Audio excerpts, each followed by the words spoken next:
Assalamualaikum warahmatullahi wabarakatuh. Saya Andini dari Prodi Akuntansi Syariah Institut Agama Islam Negeri Metro.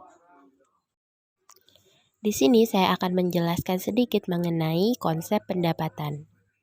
Pendapatan sangat penting dalam suatu perusahaan karena semakin besar pendapatan yang diperoleh, artinya semakin besar kemampuan perusahaan untuk membiayai kegiatan perusahaan.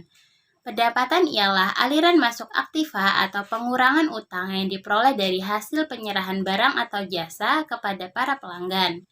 Menurut Ikatan Akuntansi Indonesia, dalam Pernyataan Standar Akuntansi Keuangan PSAK nomor 23, pendapatan adalah arus masuk bruto dari manfaat ekonomi yang timbul dari aktivitas normal perusahaan selama suatu periode, bila arus masuk itu mengakibatkan kenaikan ekuitas yang tidak berasal dari kontribusi penanaman modal. Ada dua konsep tentang pendapatan, yaitu yang pertama, konsep pendapatan yang memusatkan pada arus masuk atau inflow aktiva sebagai hasil dari kegiatan operasi perusahaan. Pendapatan ini menganggap pendapatan sebagai inflow of net asset. Yang kedua, konsep pendapatan yang memusatkan perhatian kepada penciptaan barang dan jasa serta penyaluran konsumen atau produsen lainnya. Jadi, pendekatan ini menganggap pendapatan sebagai outflow of good and service. Macam-macam pendapatan sendiri ialah yang pertama pendapatan bunga, pendapatan provisi dan komisi, pendapatan atas transaksi valuta asing, dan pendapatan operasional lainnya. Selanjutnya, sumber-sumber pendapatan. Pendapatan dalam perusahaan dapat diklasifikasikan menjadi pendapatan operasi dan pendapatan non-operasi. Pendapatan operasi adalah pendapatan yang diperoleh dari aktivitas utama perusahaan, sedangkan pendapatan non-operasi adalah pendapatan yang diperoleh bukan dari kegiatan utama perusahaan.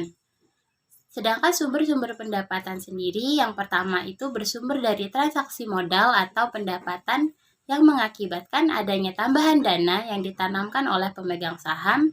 Yang kedua, bersumber dari laba dari penjualan aktiva yang bukan berupa barang dagangan, seperti aktiva tetap, surat-surat berharga, atau penjualan anak atau cabang perusahaan. Yang ketiga, bersumber dari hadiah, sumbangan, atau penemuan. Yang keempat, bersumber dari revaluasi aktiva. Yang kelima, bersumber dari penyerahan produk perusahaan, yaitu aliran penjualan produk. Adapun sumber pendapatan berdasarkan jenis usahanya, yang pertama jenis perusahaan dagang. Sumber pendapatan dalam perusahaan dagang diperoleh dari hasil penjualan persediaan barang dagang kepada konsumen. Dua, perusahaan jasa. Sumber pendapatan dari perusahaan jasa diperoleh dari kegiatan penjualan jasa kepada konsumen oleh perusahaan. Yang ketiga, perusahaan manufaktur. Jenis perusahaan ini merupakan perusahaan yang mendapatkan pendapatan dari menjual barang dagangan setelah mengolah dan memberikan nilai tambah terhadap barang dagangan, kemudian dijual kepada pelanggan.